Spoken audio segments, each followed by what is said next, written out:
La Transnistria, regione moldava controllata militarmente dalla Russia tra sogni secessionisti e povertà reale.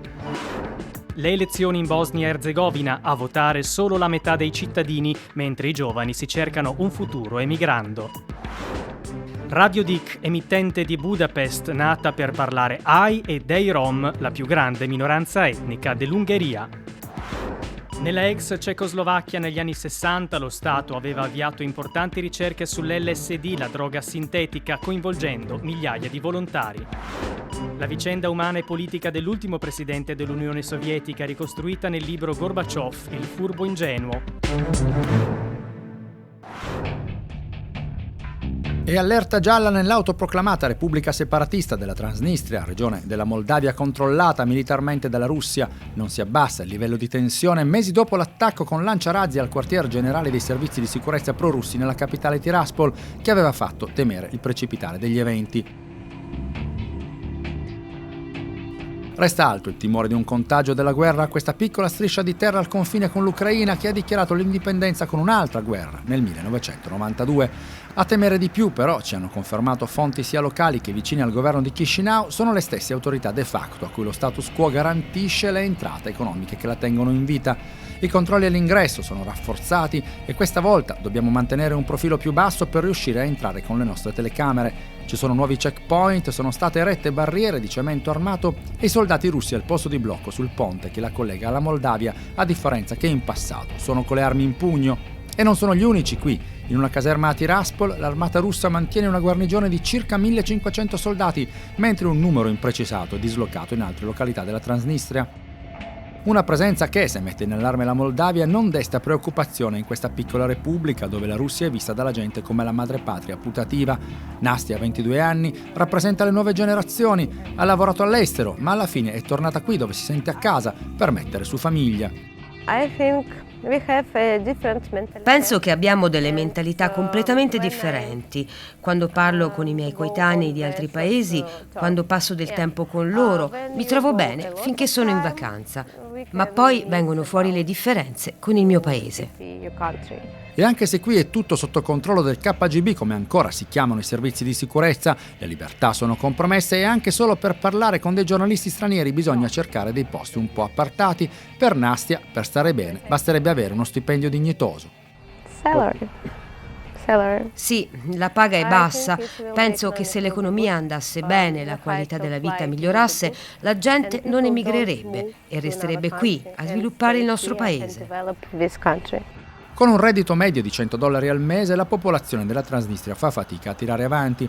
E anche con il gas praticamente gratis dalla Russia e con un costo della vita più basso rispetto alla Moldavia, i rubli in tasca non bastano. Rubli, lingua e bandiere russe, ma la Transnistria è un piccolo mosaico etnico in cui vivono moldavi, ucraini e anche una piccola comunità di origini bulgare. In una biblioteca di quartiere, Mariana si prende cura dei libri. Abbiamo libri ovviamente in russo, ma anche in ucraino, in rumeno e in bulgaro. Questa biblioteca è un po' come il nostro paese. I libri delle diverse lingue stanno bene uno accanto all'altro, come la gente delle diverse nazionalità che abita la nostra Repubblica. Eppure la guerra, così vicina e così lontana, aleggia su questa striscia di terra in cui potrebbe davvero bastare poco per accendere la miccia. Poco fuori Tiraspol, verso il confine con l'Ucraina, Tatiana non è abituata a ricevere ospiti stranieri. A 84 anni, lei di guerra ne ha già viste due, quella che ha dato vita alla Transnistria e da bambina la Seconda Guerra Mondiale, e la paura sa cos'è. Mia madre e io eravamo nascoste nello scantinato. Avevo 6 anni, ma me lo ricordo benissimo. Lei mi fece nascondere sotto la sua gonna, ma un soldato mi scoprì e minacciò di spararmi davanti a lei. Mia madre si inginocchiò, lo pregò di prendere tutte le nostre galline e così mi salvò la vita. È stato il momento più pauroso della mia vita.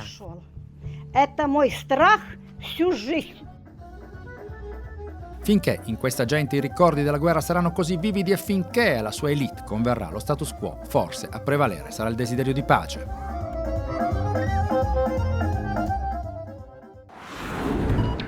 Il Nobel per la pace è stato concesso al dissidente bielorusso Aleš Bialyatsky e alle organizzazioni Memorial russa e al Centro per le libertà civili, organizzazione ucraina.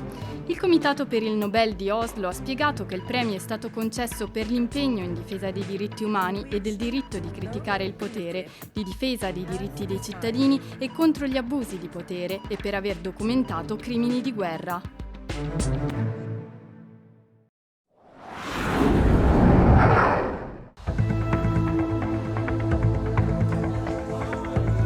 I cittadini della Bosnia ed Erzegovina domenica scorsa hanno votato per rinnovare il potere a tutti i livelli, un sistema politico complicato, quello bosniaco, frutto della guerra, della pulizia etnica e dei compromessi concordati durante le trattative di pace. Un sistema che favorisce i partiti nazionalisti bosniachi, croati e serbi, uno schema che però, almeno a livello simbolico, è stato scalfito nelle elezioni per la presidenza tripartita del paese. Gli elettori bosniachi e croati hanno scelto due politici, il bosniaco Denis Bećirović e il croato Željko Komšić, espressi da partiti di ispirazione civica, mentre a rappresentare la popolazione serba sarà Željka Cvijanović.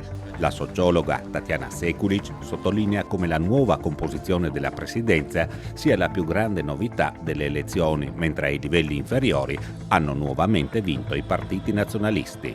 Il risultato elettorale dimostra che i tre partiti etnonazionali che sono stati principali portatori del potere nella legislazione precedente siano ancora quelli che dominano la scena politica, quindi sia per quanto riguarda la Repubblica Srpska, Milorad Dodik con il suo partito dei socialdemocratici indipendenti, sia per quanto riguarda il popolo costituente croato con HDZ, sia il partito dell'Azione Democratica di cui il presidente Bakir Izetbegović sono quelli che hanno vinto il più alto numero dei voti. È stato confermato anche a livello della Repubblica Srpska, dove Dodik ha vinto le elezioni per il presidente di quella entità. I cittadini comuni sono sfiduciati, non credono nella politica, tanto che alle urne si è recato solo circa la metà degli aventi diritto. Non ci saranno cambiamenti drastici, purtroppo. Spero almeno in qualche piccolo miglioramento per il futuro. Per il popolo non cambierà niente, i politici cambiano posizione, poltrona, ma sono sempre gli stessi. È sempre la stessa cosa. Non cambia mai niente. Sempre gli stessi, cambiano solo casacca. La sfiducia verso la politica e la depressione economica spingono moltissimi bosniaci, soprattutto giovani, ad emigrare. Ci sono delle stime, non ci sono i numeri esatti, però ci sono delle stime autorevoli. Si parla di oltre 500.000 persone, tra cui molti giovani, che hanno lasciato il paese negli ultimi 10 anni. L'anno pesantissimo per la Bosnia ed Erzegovina è stato proprio il 21. Ricordiamoci che parliamo anche del periodo del Covid, in cui le stime dicono che 170.000 degli abitanti hanno lasciato il paese. Un'indagine molto recente conferma un trend di attitudine dei giovani tra 18 e 29 anni che pensano di andarsene in modo permanente, e parliamo di un quarto della popolazione giovanile, e un altro quinto che pensa di andare in modo temporaneo. Questo è un bilancio terribile per il paese. La Bosnia ed Erzegovina conta circa 3 milioni e mezzo di abitanti.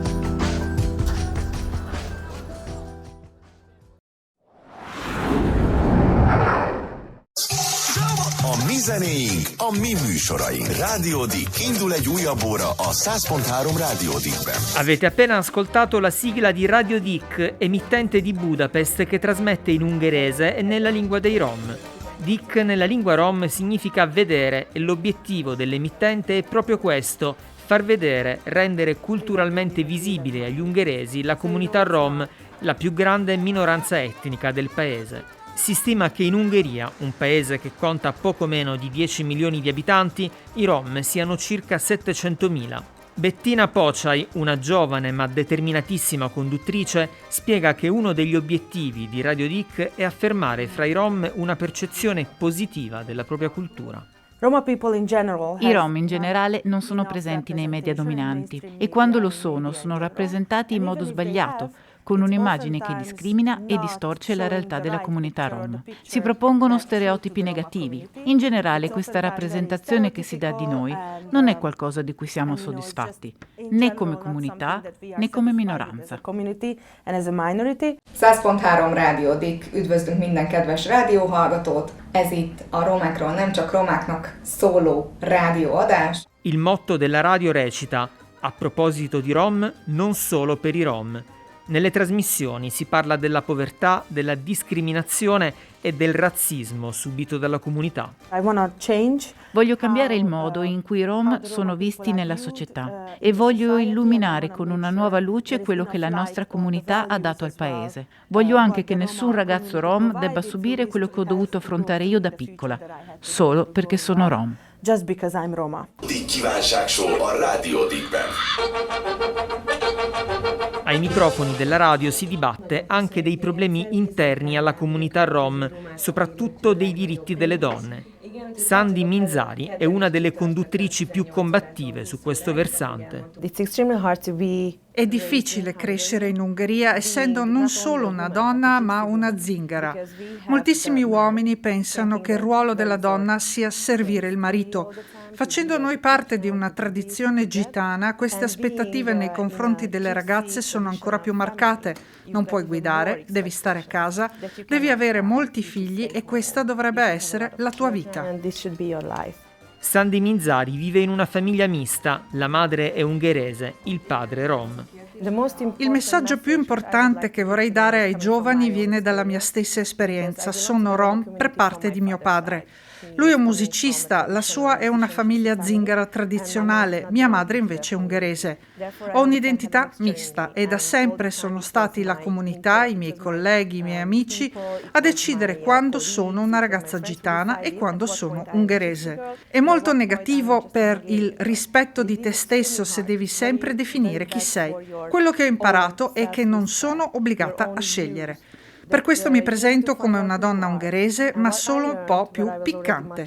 Tutti abbiamo questa doppia identità, sono una donna ungherese, sono una donna zingara, ma non ho il bisogno di scegliere.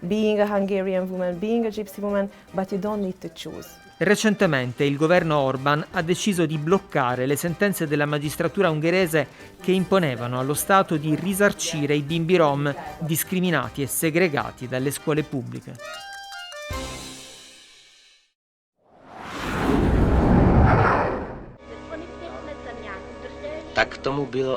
Così stavano le cose fino a poco tempo fa. Sembrava impossibile aiutarli. Pronunciano parole, le inseriscono in delle frasi, parlano. Un'autentica seduta psichiatrica sotto l'effetto di allucinogeni, osservata, registrata, documentata dall'occhio della telecamera. Uno studente della scuola di recitazione di Praga, Peter Oliva, e tutti i componenti della troupe televisiva assumono LSD per una sorta di film esperimento. La pellicola Ledas e Toxin X in cerca della tossina X venne girata sotto la supervisione dello psichiatra Stanislaw Grof. L'obiettivo era ricercare la misteriosa tossina che sembrava responsabile di tutti i disturbi psichiatrici.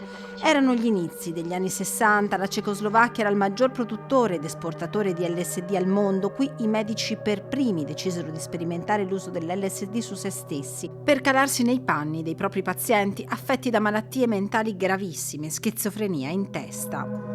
E così andiamo a Praga per capire dove hanno portato gli studi d'allora, diventati poi illegali e banditi.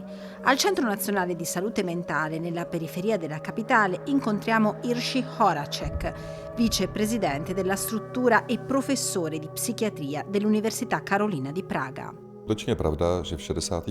È vero che alla fine degli anni 60 in Cecoslovacchia questo era un tema molto discusso, in ambito accademico forse il più dibattuto in assoluto. Nuovi modi di curare ansia, nevrosi e schizofrenia. Quando poi improvvisamente per motivi politici l'LSD è stato aggiunto nell'elenco delle sostanze proibite, tutta questa ricerca è stata soffocata. Però i risultati restano e gli studi sono ripresi già nei primi anni 2000. Nuove anche le sostanze, tra queste la psilocibina.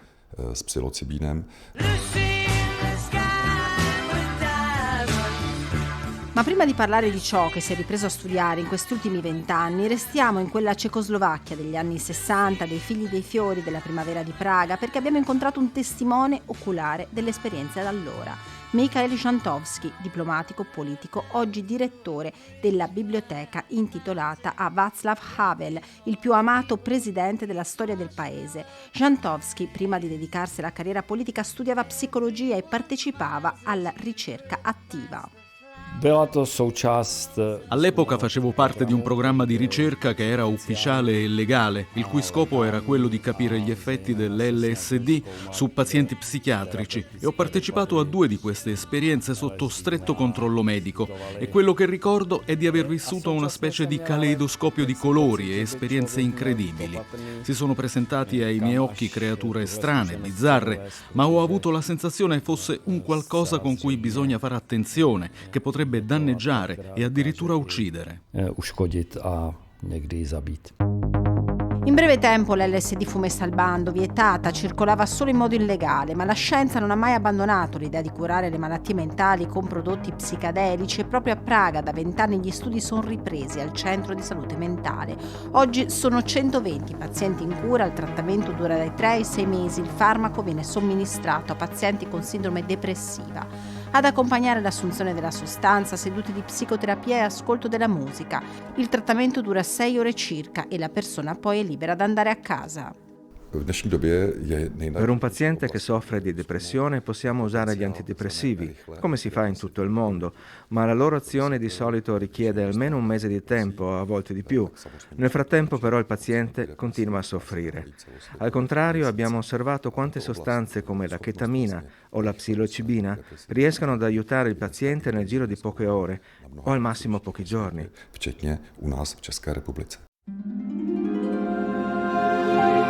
Horacek esclude che si possa creare dipendenza da questo tipo di farmaci, e a lui chiediamo se immagina un domani di poter usare queste sostanze in modo più ampio. Dalle nostre previsioni, nel giro di 4 anni si potrebbe cominciare a somministrare come terapia normale ciò che oggi è riservato all'ambito universitario o di ricerca.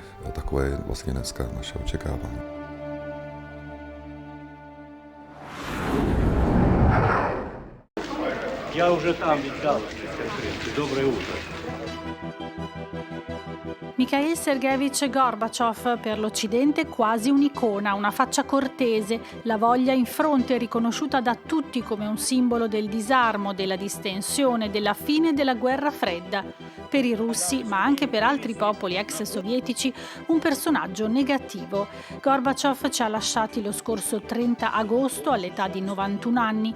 Pierluigi Franco, ex inviato e corrispondente dell'ANSA, a Gorbaciov ha dedicato un agile e godibilissimo saggio per niente celebrativo, Gorbaciov, il furbo ingenuo. Furbo perché è riuscito ad arrivare ai vertici di un grande paese, di una potenza mondiale che aveva ben 11 fusi orari, quindi insomma una cosa immensa. E ingenuo perché? Perché dal punto di vista della gestione interna dell'Unione Sovietica, soprattutto dal punto di vista economico, ha commesso delle ingenuità incredibili, e poi veramente gigantesche dal punto di vista della gestione della politica estera. Perché è fallita la politica di Gorbaciov, la perestroika, la glasnost? La fretta con cui ha voluto farlo. La prima parola d'ordine che lui ha lanciato non è stata, al di là di quello che si può credere, perestroika o glasnost. La prima parola d'ordine è stata Oskarenie, che vuol dire accelerazione. E lui questa accelerazione l'ha portata avanti, secondo me, nel peggiore dei modi. A silurare Gorbaciov fu il suo delfino, Boris Yeltsin, perché Gorbaciov diede fiducia a un personaggio come Yeltsin, di cui si sapevano i gravi problemi che aveva con l'alcol. Yeltsin era un personaggio assolutamente nell'ombra, cioè non lo conosceva nessuno. Quello che probabilmente Gorbaciov ha accettato di buon grado era il fatto che Yeltsin era comunque un grande adulatore di Gorbaciov. В силу сложившейся ситуации Gorbaciov come sarà considerato dalla storia? I russi sicuramente non lo hanno visto bene perché ha fatto quegli errori che probabilmente si potevano evitare. Uno, in un paese che già era molto debole come struttura economica, dovuto essenzialmente alla corsa agli armamenti, è riuscito ad affossarlo in pochissimo tempo, la gente aveva veramente fame. La seconda, la fine dell'Unione Sovietica, che non è la fine dell'Unione Sovietica in quanto tale, è la fine della grande Russia che gli zar avevano fatto in 300 anni. I bolscevichi, che è la rivoluzione d'ottobre, che è l'Unione Sovietica, si erano tenuti ben stretti gelosamente. Un altro degli errori di Gorbaciov, veramente a mio modo di vedere banale, è stato quello di non capire che le varie nazionalità andavano tenute come nazionalità. Lui aveva fatto degli interventi sostituendo delle personalità locali, a livello in Kazakistan, con personaggi russi, che è una cosa gravissima, una cosa che nessuno prima aveva fatto. Unserem Ehrenbürger Michail Gorbatschow. Gorbaciov, premio Nobel per la pace, è sicuramente stato un personaggio che ha fatto la storia. Travolto dagli avvenimenti, dagli uomini che lui stesso ha scelto, bisogna però ascrivergli anche i meriti.